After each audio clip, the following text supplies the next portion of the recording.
Hello everyone, welcome to my channel বিতিশার রান্নাঘর। আজ আমি আপনাদের সাথে যে রেসিপিটি শেয়ার করব সেটি হলো ঢেঁড়স চিংড়ি। তার জন্য প্রথমে কড়াইতে তেল গরম করে তার মধ্যে লবণ হলুদ মাখানো চিংড়ি মাছগুলোকে দিয়ে দেব। চিংড়ি মাছগুলোকে দেওয়ার পরে সেগুলোকে নাড়াচাড়া করে কিছুক্ষণের জন্য ভাজতে রেখে দেব।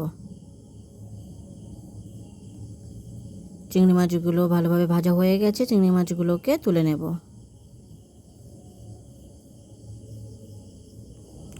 এরপর ওই তেলের মধ্যে দিয়ে দেব পাঁচফোড়ন আর শুকনো লঙ্কা দিয়ে সেটিকে একটু নাড়াচাড়া করে নেব। এরপর এর মধ্যে দিয়ে দেব আদা রসুন বাটা দিয়ে সেটিকে ভালোভাবে মিশিয়ে নেব। এরপর এর মধ্যে দিয়ে দেব পেঁয়াজ কুচি দিয়ে সেটিকে ভালোভাবে ভাজতে থাকব।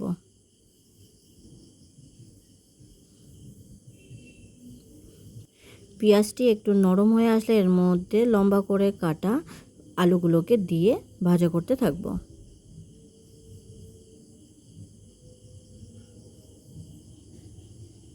এরপর এর মধ্যে দিয়ে দেব কাঁচা লঙ্কা দিয়ে সেটিকে ভালোভাবে মিশিয়ে নেব।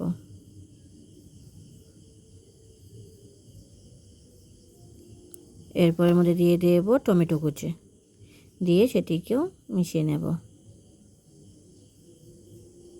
এরপর এর মধ্যে দিয়ে দেব লম্বা করে কাটা ঢেঁড়সগুলোকে দিয়ে সেগুলোকেও ভাজতে থাকবো।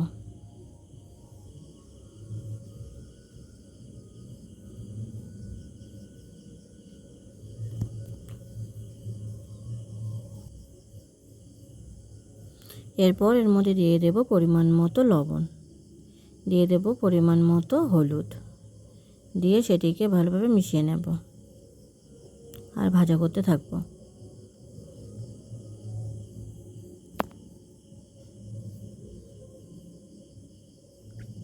ঢেঁড়স আলুটি ভালোভাবে ভাজা হয়ে আসলে এর মধ্যে দিয়ে দেব পরিমাণ মতো জল দিয়ে সেটিকে নাড়াচাড়া করে রেখে দেব। এরপর এর মধ্যে দিয়ে দেব পরিমাণ মতো জিরে, পরিমাণ মতো ধনে গুঁড়ো, মরিচ গুঁড়ো আর দিয়ে দেব শুকনো লঙ্কার গুঁড়ো দিয়ে সেটিকে ভালোভাবে মিশিয়ে নেব। মেশানোর পরে এটিকে কিছুক্ষণের জন্য ফুটতে রেখে দেব।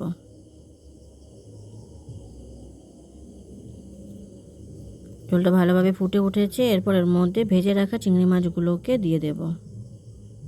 এরপর এটিকে একটু নাড়াচাড়া করে বেশ কিছুক্ষণ ফুটিয়ে নেব।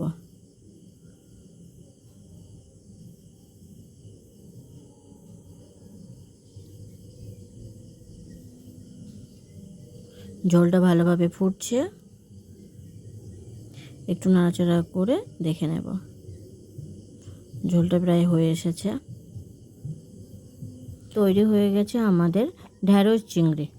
ভিডিওটি কেমন হয়েছে অবশ্যই কমেন্ট করে জানাবেন।